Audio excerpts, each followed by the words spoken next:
students, Assalamu alaikum. We are going to start paragraph number 3. Let's start it. In the 5th and 6th centuries, 5वीं और 6ठी सदी में mankind, इंसानियत stood खड़ी थी on the verge, edge, किनारा of chaos, इंतशार के, अफरा तफरी के. 5वीं और 6ठी सदी ईस्वी में इंसानियत इंतशार के किनारे पर खड़ी थी.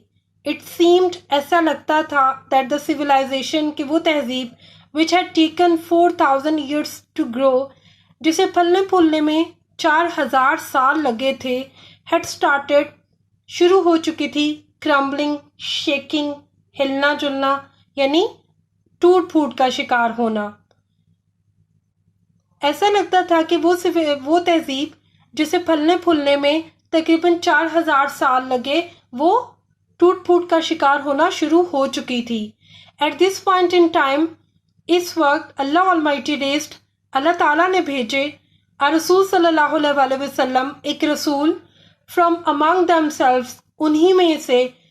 उस वक्त या उस घड़ी अल्लाह ताला ने उन्हीं में से एक रसूल को मबूस फरमाया, हु वॉज, जिनको टू लिफ्ट, उठाना था, द ह्यूमैनिटी, इंसानियत को, फ्रॉम इग्नोरेंस, जहालत से, into the light of faith, ईमान की रोशनी में.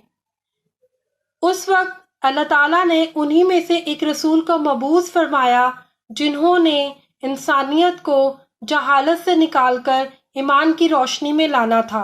That was our paragraph number 3. Take care. Allah Hafiz.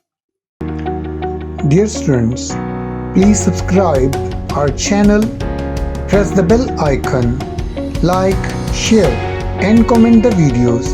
Thank you very much.